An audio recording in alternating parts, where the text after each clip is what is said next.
The sound of an axe splitting wood echoed through the Montana wilderness like a heartbeat, steady and relentless, as if the very survival of love itself depended on each stroke.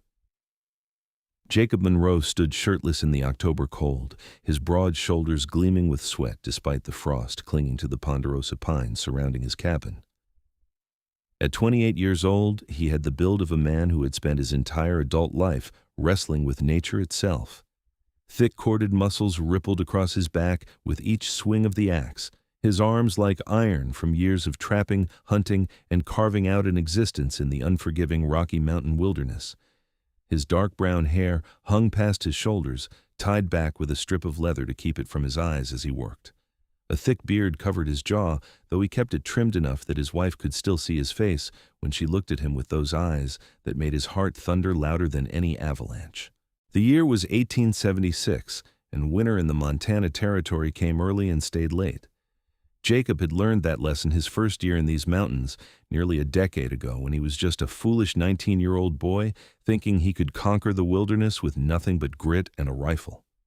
He had almost frozen to death that winter, huddled in a cave with nothing but green wood that smoked more than it burned. He had sworn then that he would never be unprepared again. But that was before Sarah. Jacob paused in his work, wiping his brow with his forearm and gazing toward the cabin he had built with his own hands. Smoke curled from the stone chimney, and he could see the warm glow of lamplight through the oiled paper windows. Inside, his wife of barely 3 months was likely preparing their midday meal, humming one of those songs she had brought with her from civilization. Songs that reminded him there was more to life than just surviving. He had met Sarah Monroe, then Sarah Phillips in the spring when he had made his annual trip down to Fort Benton to trade his winter furs. She had arrived on a steamboat from St. Louis just 2 days before, a mail-order bride for a merchant named Chester Whitmore.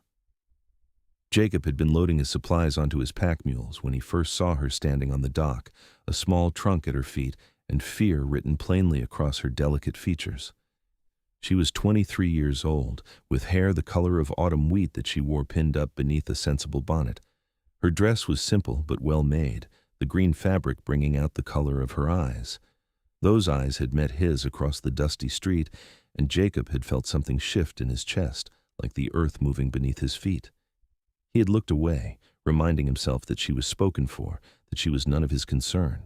He was a mountain man, comfortable only in solitude, with no business thinking about a refined lady from back east. But fate, it seemed, had other plans. Jacob had been in the general store later that afternoon when he overheard the conversation that changed his life. Chester Whitmore, a portly man of 45 with thinning hair and a cruel twist to his mouth, was complaining loudly to anyone who would listen. "Cost me good money to bring her out here, and look at her.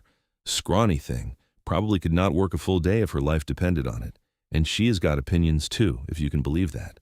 Already questioning how I run my business." Jacob's hands had tightened on the sack of flour he was carrying. "You could always send her back," someone suggested, "and lose my investment? No, she will learn her place soon enough. A firm hand, that is what these Eastern women need." The way Whitmore had said it, with that ugly satisfaction in his voice, had made Jacob's blood run cold. He had seen men like Whitmore before, men who mistook cruelty for strength. That evening, Jacob had done something completely out of character. He had walked to the boarding house where Sarah was staying until the wedding could be arranged, and he had asked to speak with her. The landlady had been suspicious, but something in his face must have convinced her he meant no harm, because she had allowed them to sit in the parlor, properly chaperoned. Sarah had been even more beautiful up close, though Jacob could see the worry lines around her eyes. She carried herself with dignity despite her obvious anxiety. "Miss Phillips," he had begun, then stopped, unsure of how to proceed. "I do not mean to intrude on your affairs, but I overheard Chester Whitmore talking today." Her back had stiffened. "I see." "I do not think you do," Jacob said gently. "Madam, I have lived in this territory for 9 years. I know men like Whitmore. He's not going to treat you with the kindness you deserve." Sarah's green eyes had searched his face. "Mr. Monroe, is it?" He nodded. "Mr. Monroe, I appreciate your concern, but I have limited options. My father died last year, leaving debts. My mother passed when I was 16. I have a younger sister who needs schooling, and I used most of Mr. Whitmore's advance payment to secure her placement in a boarding school in St. Louis. If I do not marry him, I will have to return the money, which I no longer have. And even if I could return it, I would have no way to return home and no prospects there anyway. The resignation in her voice had cut Jacob to his core. What if you had another option? The words had come out before he could think them through. Sarah had blinked. I beg your pardon? Jacob had leaned forward, his rough hands clasped between his knees. Miss Phillips, I'm not a refined man. I live in a cabin 2 days' ride into the mountains. My life is hard work from sunup to sundown. I trap and hunt for my living, and winters are harsh and lonely, but I would never raise a hand to you in anger. I would never speak to you with disrespect. If you would consider marrying me instead, I would count myself the most fortunate man in the Montana Territory. She had stared at him as if he had grown a second head. You want to marry me? You do not even know me. No, madam, I do not. But I know myself, and I know I could not live with myself if I left you to that man when I might have offered you something better. I am not saying my life is easy. It is not. But it is honest, and I would do everything in my power to make you happy. Sarah had been quiet for a long moment. Why are you really doing this? Mr. Monroe, is this some kind of rescue mission? Because I assure you, I am perfectly capable of taking care of myself. Jacob had smiled at that, the first real smile that had crossed his face in months. I do not doubt that, Miss Phillips. Any woman brave enough to travel this far into the wilderness is stronger than most. But I will be honest with you. I heard Whitmore talking, and it made me angry. Then I walked over here thinking I would just warn you, maybe offer to help you find different employment. But when I saw you, when I sat down here and started talking to you, I realized something. I'm tired of being alone. I have been alone for a long time, and I never thought I minded it. But looking at you, I think maybe I have been lonely without even knowing it. That honesty had seemed to reach her in a way that nothing else could have. The walls in her eyes had lowered just a fraction. I need time to think about this, she had said finally. Take all the time you need. I will be in town for 3 more days. But it had not taken 3 days. The next morning, Sarah had sent word that she wanted to speak with him again. When they met in the same parlor, she had a determined set to her jaw. I have conditions, she had said. Name them. I need to be able to send money to my sister for her schooling, $50 twice a year. Jacob had nodded without hesitation. He had more than $3,000 in the bank in Fort Benton, the proceeds from 9 years of successful trapping. Done. What else? I need to know that if this does not work, if we find we cannot suit each other, you will not abandon me in the wilderness. I need your word that you will bring me back to Fort Benton and give me enough money to return to St. Louis. You have my word, though I cannot imagine circumstances under which I would want you to leave. But if you want to go, I will bring you back safely and give you whatever you need. Sarah had taken a deep breath. Then yes, Mr. Monroe, I will marry you. They had been married by the circuit judge the very next day, with the general store owner and his wife as witnesses. Jacob had bought Sarah everything she would need for life in the mountains: warm clothes, sturdy boots, supplies, and even a few luxuries he thought might make her smile. Then they had loaded up his mules and started the 2-day journey to his cabin. That first trip had been a revelation. Sarah had not complained once about the rough trail or the hard ground when they camped the first night. She had helped him set up camp, learned to cook over an open fire when he showed her how, and asked intelligent questions about the plants and animals they saw. By the time they reached the cabin, Jacob was half in love with her. The cabin had looked rough and primitive compared to what she must have been used to, but Sarah had walked through it with a critical but not unkind eye. It was a single large room, about 20 feet by 20 feet, built from notched logs chinked with mud and moss. The roof was thick pine shakes he had split himself. There was a stone fireplace he had spent an entire summer building, a proper iron stove for cooking, a table and chairs he had made, a bed frame with a rope lattice and a corn husk mattress, and shelves and pegs for storage. The floor was packed earth, but it was level and clean. It is sturdy, Sarah had said finally, and you keep it neat. I can make improvements, Jacob had offered. I know it is not what you are used to. She had turned to look at him, and for the first time, he had seen something soft in her expression. "Mr. Monroe, it is honest work and honest shelter. That is more than many people have. I can work with this." "You can call me Jacob," he had said quietly. "We are married now." "Jacob," she had repeated, as if testing the name, "and you must call me Sarah." Those first weeks had been an adjustment for both of them. Jacob was used to living alone, to doing things his own way in his own time. Sarah was used to society, to conversation, to having other women around. But they had both tried. Jacob made an effort to talk more, to explain what he was doing and why. Sarah threw herself into learning the skills she would need to survive mountain life.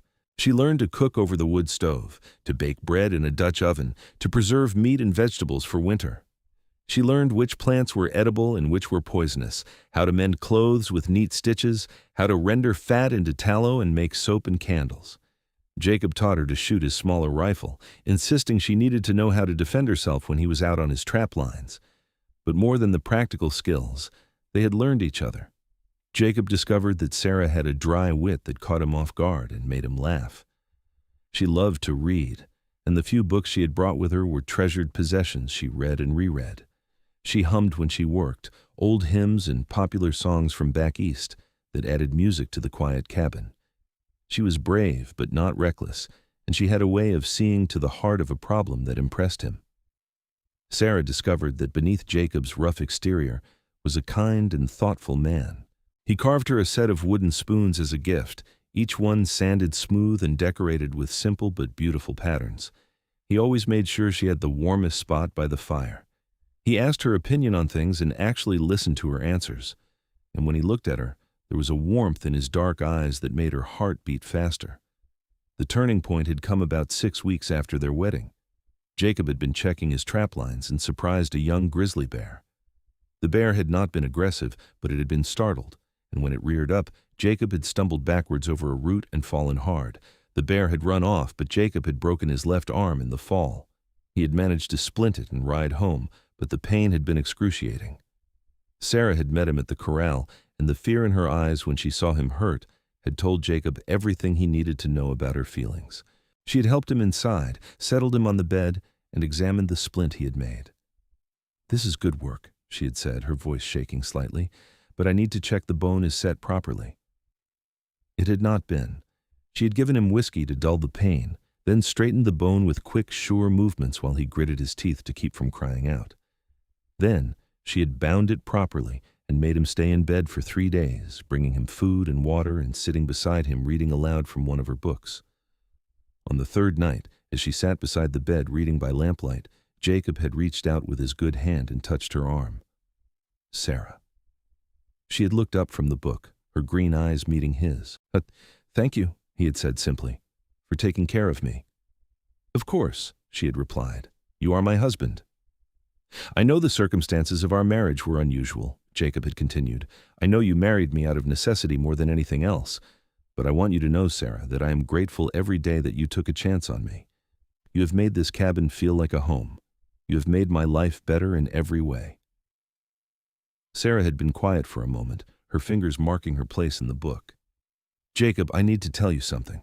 When I agreed to marry you, I did think of it as the best of bad options. I thought I could live here with you, fulfill my obligations as a wife, and perhaps find some contentment in the simple fact that you were kind. But I was wrong." Jacob's heart had sunk. She wanted to leave after all. But then Sarah had continued. "I was wrong because it is not contentment I feel. When I saw you writing in hurt, I felt terror. These past 3 days, sitting beside you, I realized that you are not just a kind man I'm grateful to. You are the man I want to wake up beside every morning. You are the man whose laugh I want to hear, whose thoughts I want to know. You are the man I love, Jacob Monroe." The relief and joy that had flooded through Jacob had been almost overwhelming. He had pulled her down to him with his good arm and kissed her for the first time, really kissed her, not the chaste peck they had exchanged at their wedding.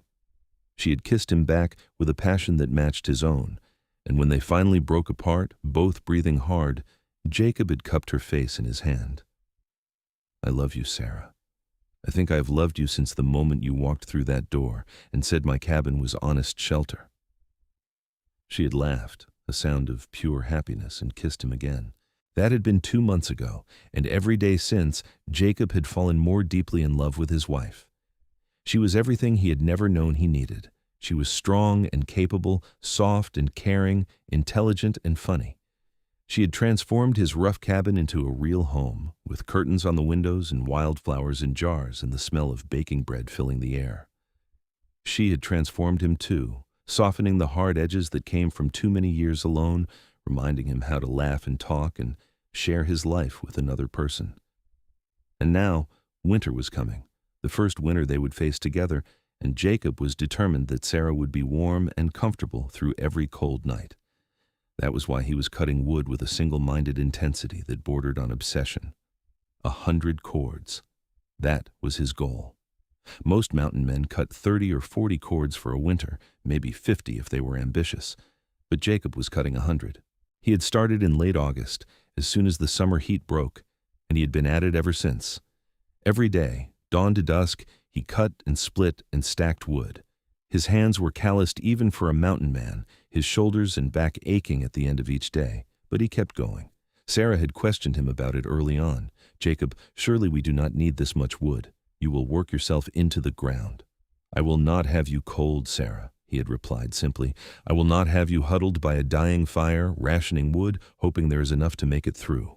I want you warm and comfortable all winter long." She had kissed him then, standing on her toes to reach his lips. "You are a good man, Jacob Monroe." Now, as October slipped toward November, Jacob could see the fruits of his labor, the neat stacks of split wood stretched along the north side of the cabin, covered with canvas tarps to keep them dry. He had already cut 90 cords by his careful count, each cord a stack of wood 4 feet high, 4 feet wide, and 8 feet long. Just 10 more cords to go, and he would rest easy, knowing his wife would stay warm no matter how brutal the winter became. He bent to his work again, selecting a fresh log from the pile. This one was ponderosa pine, straight-grained and fragrant. The axe bit deep into the wood with a satisfying thunk, and the log split cleanly in two. Jacob set up another piece and swung again, losing himself in the rhythm of the work. He did not hear Sarah approach until she spoke. "Jacob Monroe, you are going to split yourself in half along with that wood if you do not take a break." He turned to see her standing a few feet away, wrapped in the wool shawl he had bought her in Fort Benton. She was carrying a cup of coffee and what looked like a thick slice of bread with butter and honey. Her cheeks were pink from the cold, and her eyes held that mixture of exasperation and affection that he had come to adore. "I am fine," he said, though he leaned the axe against the chopping block and accepted the coffee gratefully. "You have been out here since dawn. It is past noon now. I want to finish this cord before I stop." Sarah looked at the enormous stacks of wood surrounding them. "Jacob, we have enough wood to heat the entire territory. When are you going to admit you have done enough?" "When I hit 100 cords," he said stubbornly. "I told you my goal. And I am telling you that you are being ridiculous." But she said it with love, reaching up to push a strand of sweat-dampened hair back from his face. "You are killing yourself to make sure I am comfortable. But what good is being warm if you are too exhausted to enjoy it with me?" He caught her hand and pressed a kiss to her palm. "I'm not too exhausted for that, I promise you." She blushed prettily but did not pull away. "Eat your bread. Drink your coffee. Rest for half an hour at least." Jacob found he could not refuse her when she looked at him like that. He ate the bread, which was delicious, and drank the coffee, which was hot and strong the way he liked it. Sarah settled on a nearby stump, content to watch him in companionable silence. "Tell me about the winter," she said finally. "What should I expect?" Jacob considered his words carefully. He did not want to frighten her, but he would not lie to her either. "Snow, lots of it. We will likely be snowed in from December through March, maybe into April. The drifts can get 20 feet deep. The temperature can drop to 30 or 40 below zero. We will not see anyone else for months. Will we have enough food?" "More than enough. I hunted and smoked extra meat this year. We have barrels of flour and beans and salt. You put up all those preserves from the garden. We have coffee and sugar, and even some dried apples for treats. We will eat well."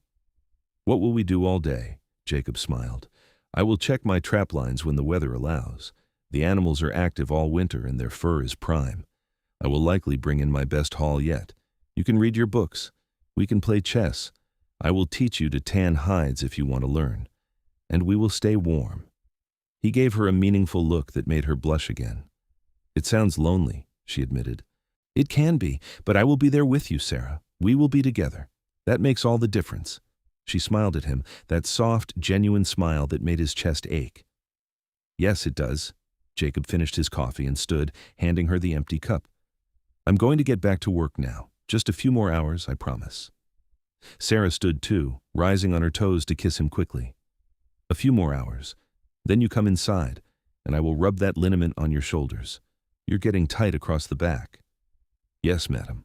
He watched her walk back to the cabin, the shawl wrapped tight around her shoulders, and felt that familiar surge of love and protectiveness. This woman had trusted him with her life, had come to love him despite the rough circumstances of their marriage. He would move mountains to keep her safe and happy. The axe felt good in his hands as he returned to work. Swing, split, stack, swing, split, stack. The rhythm was meditative, allowing his mind to wander while his body performed the familiar motions.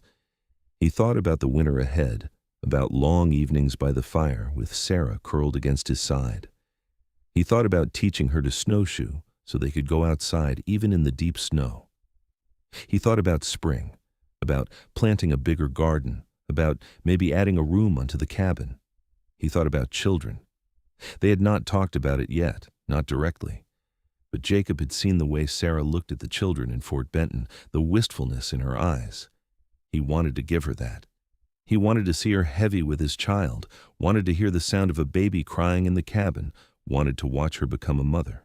But that was a conversation for winter, for those long, quiet nights when they had nothing but time and each other. The sun was dipping toward the western mountains when Jacob finally set down his axe. He had finished his 91st chord and made good progress on the 92nd. His shoulders ached, his hands were sore despite the calluses, and sweat had soaked through his shirt despite the October chill. But he felt satisfied. Tomorrow he would finish the 92nd chord and start on the 93rd. At this pace, he would hit his goal of 100 chords with weeks to spare before the first real snow. He carried his axe to the cabin and set it just inside the door. The warmth hit him like a physical force after hours in the cold. Sarah had stew bubbling on the stove, filling the cabin with the rich smell of venison and vegetables. She had lit the lamps against the gathering darkness, and the glow made the cabin feel cozy and inviting. "Go wash up," she instructed without turning from the stove. "Dinner will be ready in 10 minutes. Jacob stripped off his shirt and poured water from the bucket into the wash basin. He scrubbed his face and chest, washing away the sweat and wood chips. Sarah came up behind him with a clean shirt, helping him pull it over his head. "You smell like pine sap and hard work," she murmured, wrapping her arms around him from behind. "Is that a complaint?" he asked, covering her hands with his. "No, I like it. It smells like you." They ate dinner at the small table, talking about their day. Sarah had spent the morning baking bread and the afternoon sewing new shirts for both of them from fabric Jacob had bought on his last trip to Fort Benton. She told him about the deer she had seen near the garden, a doe with twin fawns that seemed completely unafraid. "They are storing up fat for winter, just like we are storing up wood," Jacob observed. After dinner, Sarah heated water on the stove for dishes while Jacob sat at the table, carefully maintaining his traps and checking his equipment. Winter trapping required everything to be in perfect working order. A broken trap meant lost income, and worse, it meant an animal suffering needlessly. When the dishes were clean and put away, Sarah brought out a jar of liniment she had made from pine resin, beeswax, and herbs.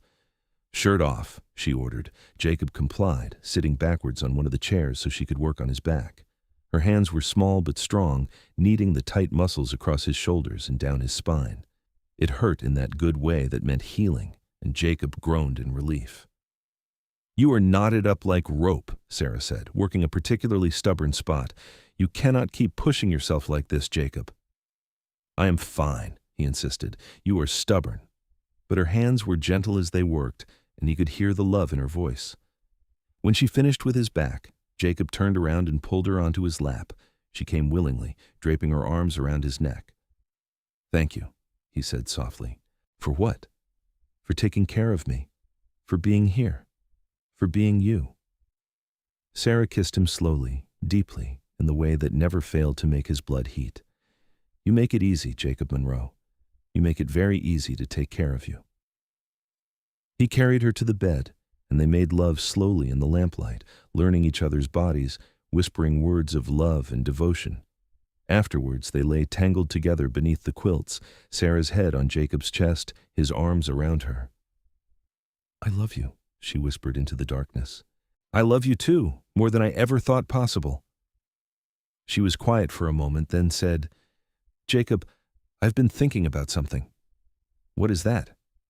About children, about having a baby. Jacob's heart began to pound harder. What about it? I want one. I want your child. Is that something you want too? He rolled to his side so he could see her face in the dim light. Sarah, there is nothing I want more. A baby with your eyes and your smile. Nothing would make me happier. Even though life up here is hard, even though we are so isolated, especially because of that, our children will grow up strong and free, learning to love the wilderness like I do. And they will have you as their mother, which means they will also be kind and smart and brave. He kissed her forehead. Are you telling me there is already a baby on the way?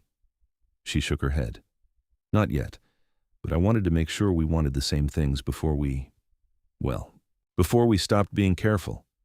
Jacob pulled her close. We want the same things, Sarah. We want a life together, a family together. I promise you I will take care of you and any children we have. You will never want for anything I can provide. I know, she said simply. I trust you, Jacob. Those words meant more to him than she could possibly know.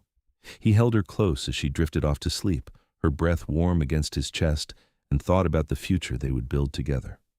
The next morning dawned clear and cold. Frost covered everything in a glittering coat, and Jacob could see his breath misting in the air when he stepped outside. Winter was definitely coming. He could feel it in the bite of the wind, in the way the chickadees' calls sounded sharper in the crisp air. He spent another full day cutting wood, making good progress on the 92nd cord. Sarah brought him lunch and insisted he come inside for half an hour to warm up. She was knitting by the fire when he came in, working on what looked like socks from thick wool yarn. Winter socks, she explained when she saw him looking. I'm making 3 pairs each for both of us. Our feet will stay warm no matter how cold it gets. Jacob sat beside her, accepting the plate of cold venison and biscuits she had prepared. You are already so prepared for winter. You should rest some. I could say the same to you, she pointed out. Besides, I like having projects. It makes me feel useful. You are useful. You are essential. I do not know how I ever managed without you. She smiled and leaned against his shoulder. Tell me about your first winter up here. You said you almost froze to death? Jacob nodded, chewing his food thoughtfully before answering. I was 19 and stupider than a rock. I had some romantic notion about living off the land, being a mountain man like the ones I had heard stories about. I came up here in the fall with minimal supplies and even less sense. I built a lean-to that barely kept out the wind and tried to burn green wood because I had not cut and dried it properly. I nearly starved because I did not know how to preserve meat properly, and most of what I killed spoiled. By January, I was down to maybe 100 pounds, burning everything I could find just to stay alive. What saved you? Sarah asked, her eyes wide. Dumb luck and a Salish trapper named Many Horses. He found me half dead in my lean-to and took me to his winter camp. His family nursed me back to health, and he taught me everything I know about surviving in these mountains. How to cut and dry wood properly, how to smoke meat, how to tan hides, where the best trap lines were. I spent the rest of that winter with his family, and in the spring, he helped me build this cabin. We were friends until he passed away 3 years ago. I wish I could have met him, Sarah said softly, to thank him for saving you. He would have liked you. He always said I needed a woman to civilize me. Jacob smiled at the memory. He was probably right. They sat in comfortable silence for a while, the fire crackling and Sarah's knitting needles clicking rhythmically. It was moments like these, Jacob thought, that made life worth living. The simple pleasure of sitting with the woman he loved, safe and warm, with no need for words. But eventually, duty called him back outside. He kissed Sarah's forehead and returned to his woodpile. The axe sang through the air, and the logs split clean and true. 92 cords finished, 93 cords started, 8 more to go. The pattern continued for the next week. Jacob would rise at dawn and work until his body demanded rest, then push a little further. Sarah would bring him food and coffee, would rub liniment into his sore muscles at night, would hold him in the darkness, and whisper that she loved him. The wood piles grew steadily higher. Then, on a morning in late October, Jacob woke to find the first real snow falling. Not the light dusting they had seen a few times already, but thick, heavy flakes that meant business. He stood at the cabin door and watched it come down, already accumulating on the wood piles. "Is it time?" Sarah asked from behind him, wrapped in a quilt. "Not yet. This will melt off in a day or two, but the big snows are not far behind." He spent that day securing everything, making sure the tarps over the wood were properly tied down, checking the roof and chimney, bringing in extra water before the creek froze solid. Sarah worked alongside him, helping without complaint, even when the snow soaked through her skirts. By evening, there were 6 inches on the ground, and the world had gone quiet in that way that only fresh snow could create. They ate dinner by lamplight and went to bed early, exhausted from the day's work. Jacob woke in the middle of the night to find Sarah shivering beside him despite the pile of quilts. The fire had burned down to coals and the cabin had grown cold. He slipped out of bed and rebuilt the fire, adding several large logs. Within minutes, the flames were roaring and heat was spreading through the cabin. He climbed back into bed and pulled Sarah close, wrapping his body around hers. "I have got you," he murmured. "You will be warm in a minute." "I am sorry," she whispered. "I did not mean to wake you. Never apologize for needing me. That is what I'm here for." He held her until her shivering stopped and she drifted back to sleep.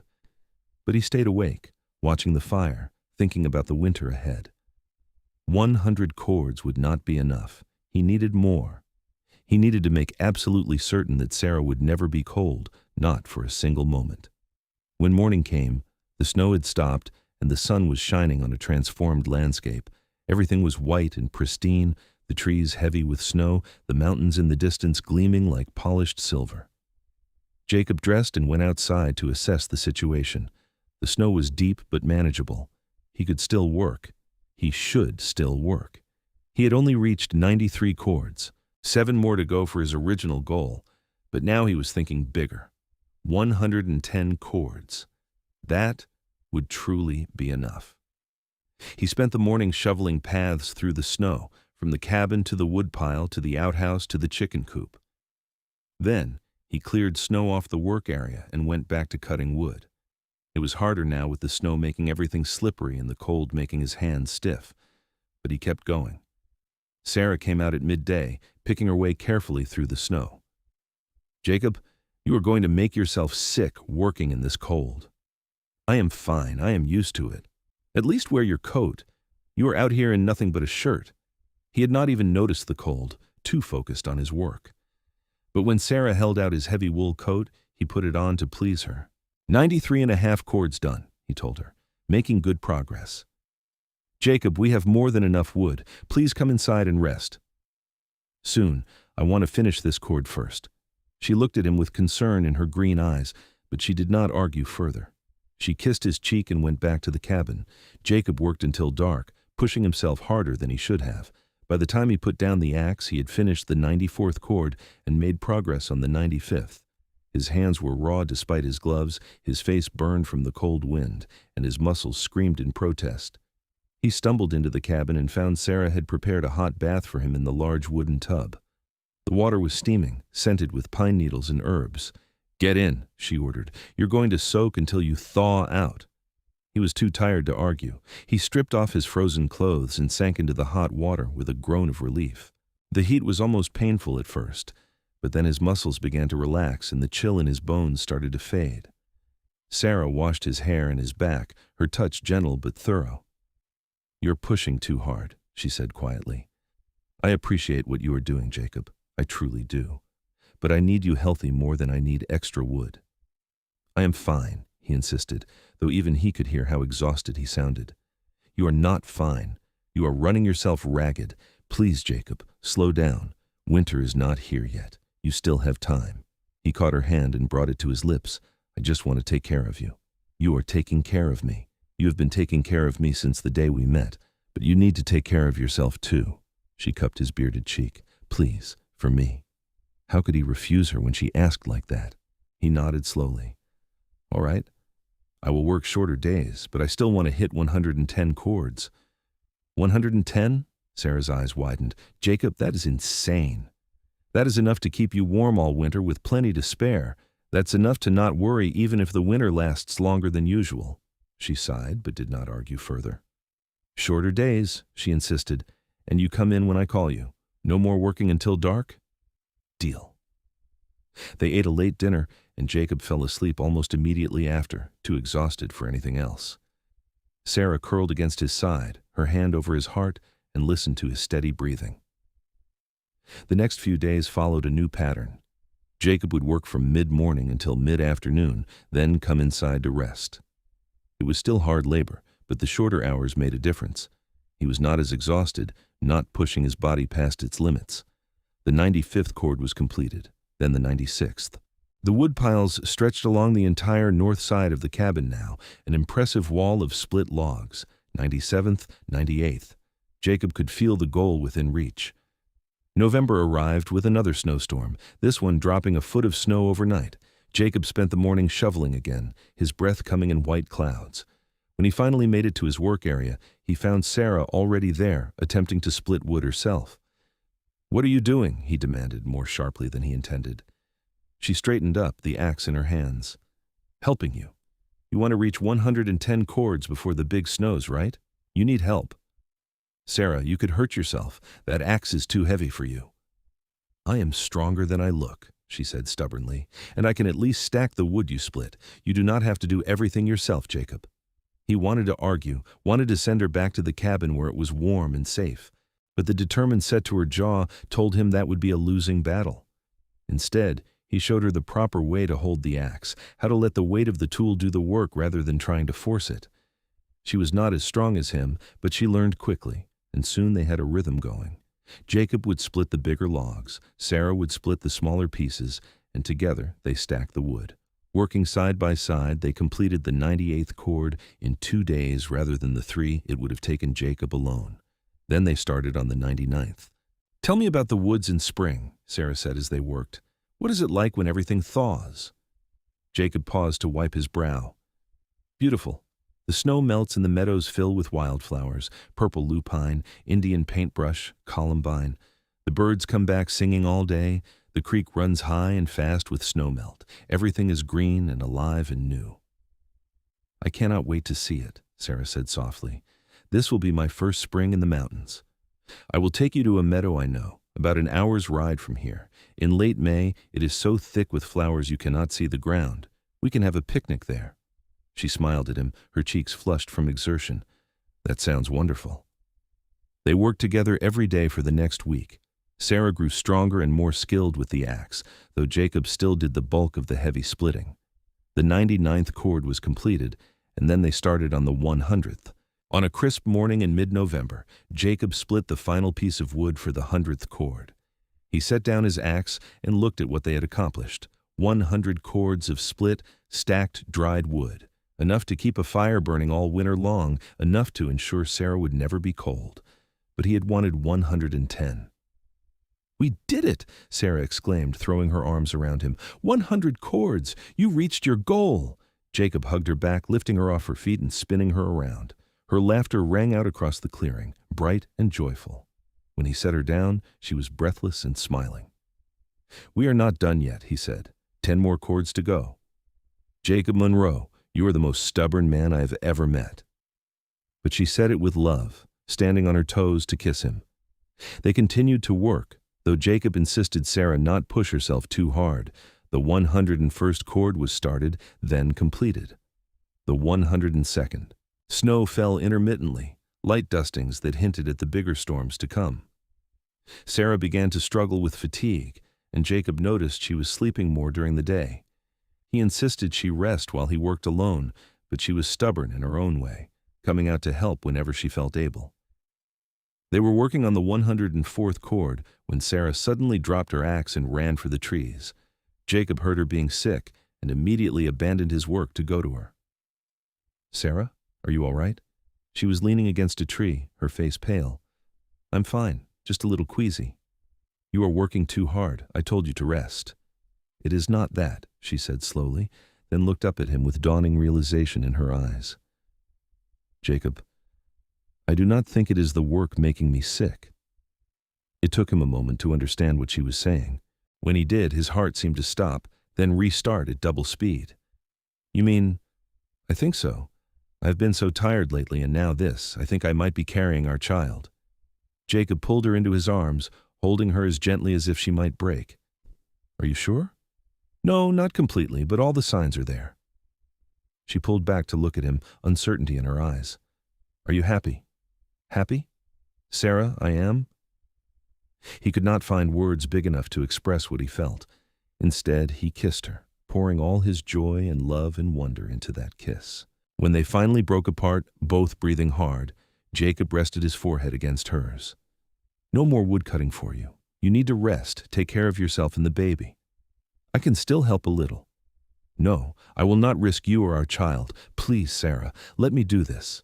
She must have heard the fear beneath his determination, because she nodded. All right, but you have to promise me you will not work yourself to death trying to finish.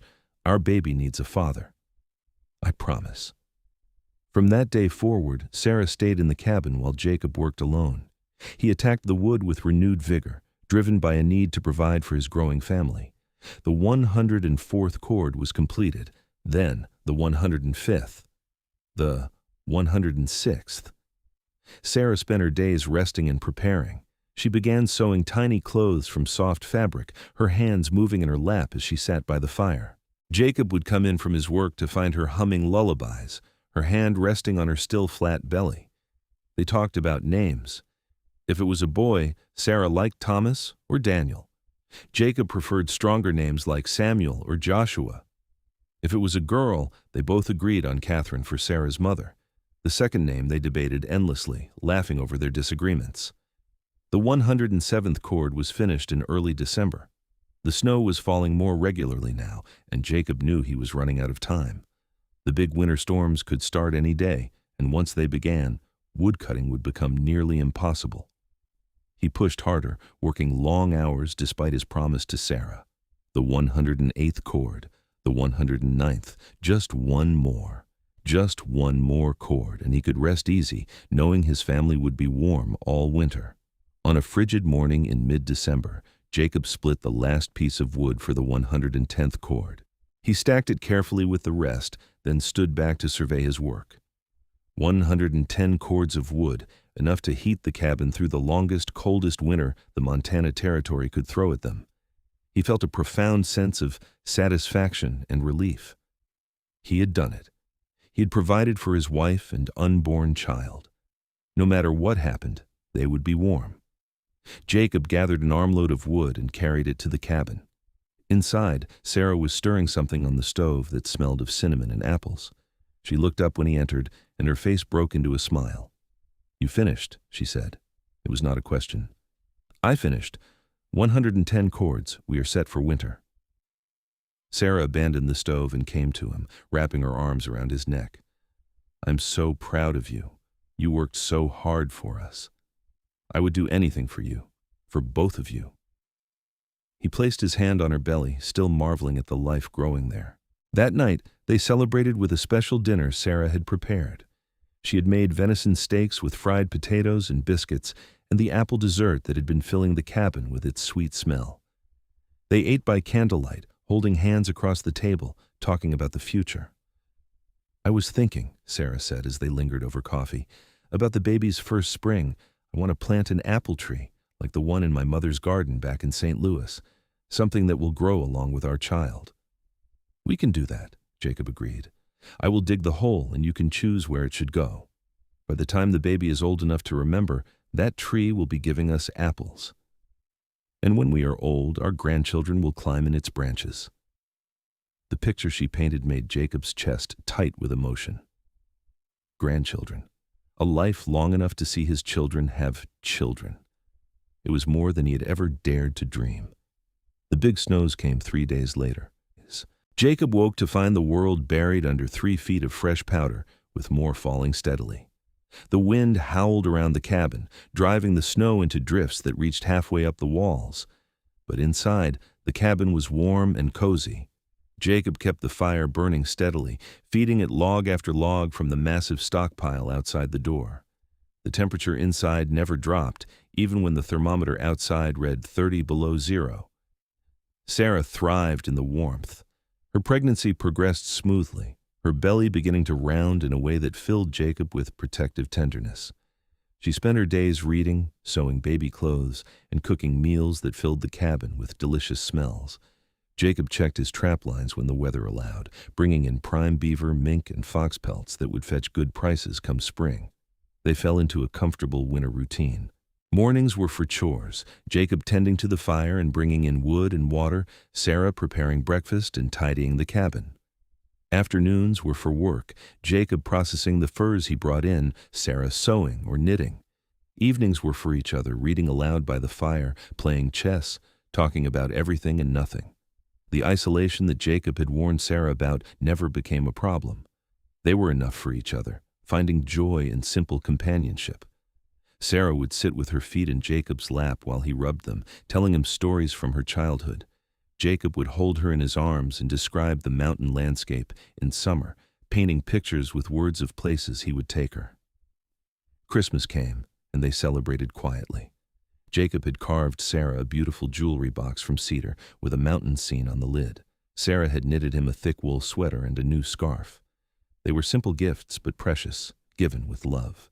"This is the best Christmas I have ever had," Sarah said as they sat by the fire that night.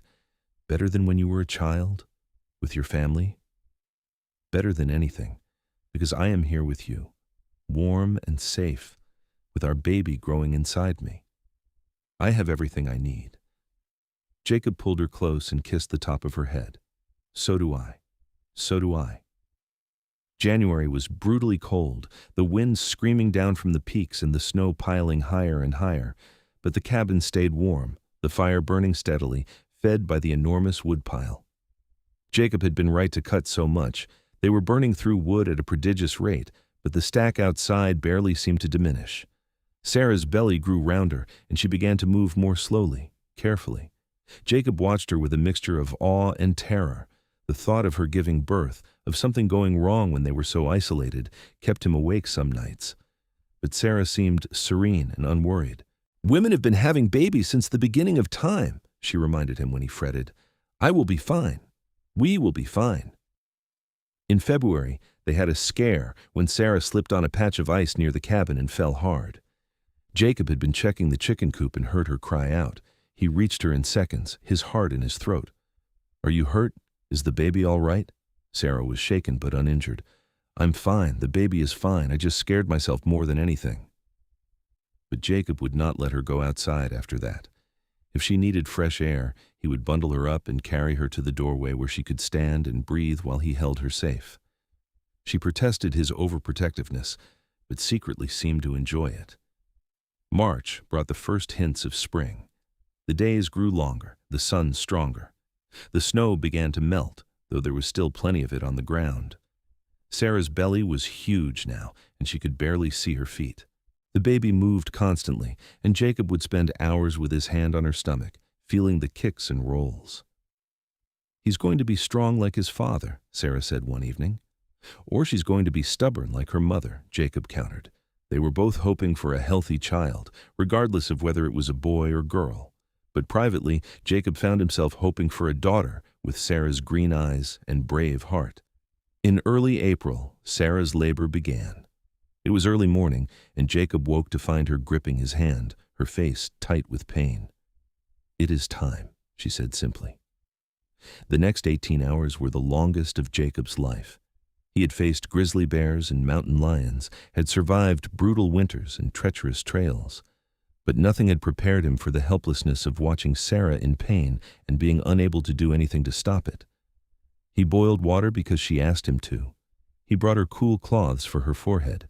He held her hand and let her squeeze until his bones creaked. He spoke words of encouragement even when he felt like his heart might beat out of his chest from fear. Sarah was incredible. She labored with determination and courage, never complaining, focused entirely on bringing their child into the world. As the sun set and rose again, as the fire burned steadily in the hearth fed by the wood he had cut, Sarah pushed their baby into the world. The first cry was the most beautiful sound Jacob had ever heard.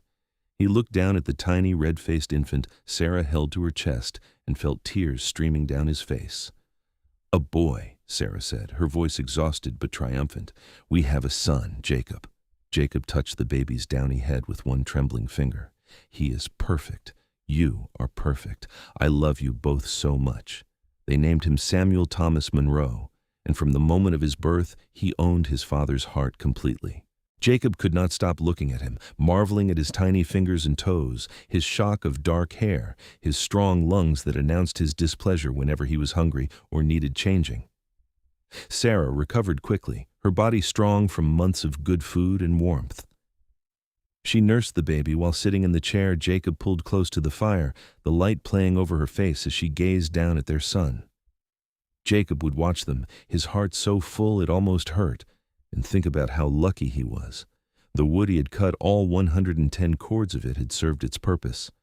Sarah had stayed warm through her entire pregnancy, through the birth, through the long cold months of winter. The cabin had been a haven, a safe warm place where their family could grow. By late April, the snow had melted enough that travel was possible again. Jacob made the trip to Fort Benton to trade his winter furs and buy supplies. He brought back fabric for new clothes for Sarah and the baby, toys for Samuel, even though he was too young for them yet, and books Sarah had requested. The trader congratulated him on the birth of his son and remarked on the quality of Jacob's furs. "Best batch you have ever brought in," he said. "Whatever you're doing different, keep it up." What he was doing different, Jacob thought, was that he had something to come home to. He had a reason to work hard, to be careful, to make it back safely. He had a family. Summer in the mountains was glorious. Sarah had regained her strength and was eager to explore. Jacob took her and the baby to the meadow he had told her about, the one filled with wildflowers. They spread a blanket and sat in the sunshine while Samuel cooed and reached for the butterflies dancing through the air. "It is even more beautiful than you described," Sarah said, lying back on the blanket with Samuel on her chest. "Not as beautiful as you," Jacob replied, earning himself a laugh. They planted the apple tree Sarah had wanted, choosing a spot near the cabin where it would get plenty of sun. Jacob dug the hole, and Sarah placed the young sapling carefully, packing soil around its roots. "Grow strong," she told it, her hand on Samuel's back as he drowsed against her shoulder. "Grow strong like your family." That summer, Jacob built an addition onto the cabin, a second room that would serve as a bedroom, so the main room could be a true living space. He worked when Samuel napped, and Sarah would bring him water and watch as the walls went up. "You are always building," she observed, "always improving things." "I am building a life for us," he corrected, "for you and Samuel and any other children we might have." "Other children?" Sarah raised an eyebrow.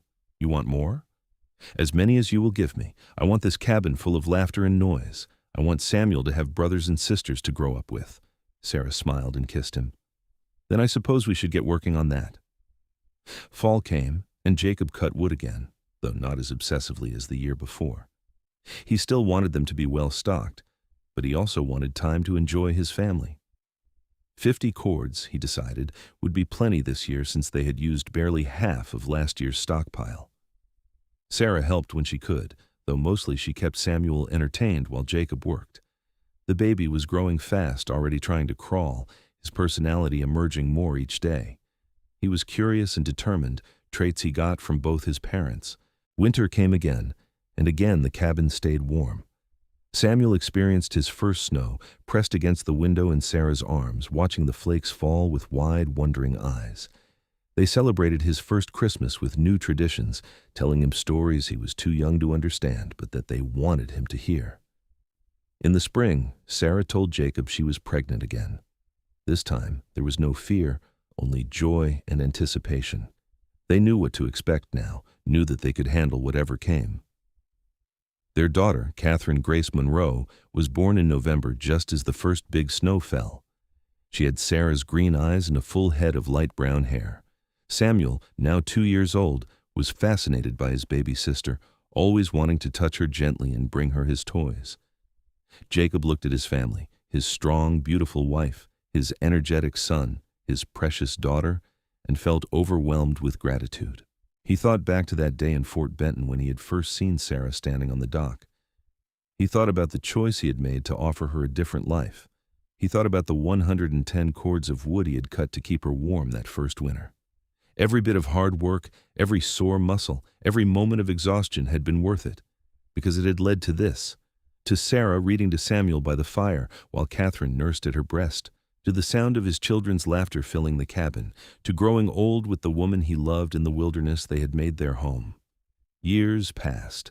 Samuel grew tall and strong like his father, learning to hunt and trap and survive in the mountains. Catherine was brave and clever, able to outride and outshoot most boys her age by the time she was 10. 2 more children joined the family, another boy they named Daniel, and a girl they named Rose.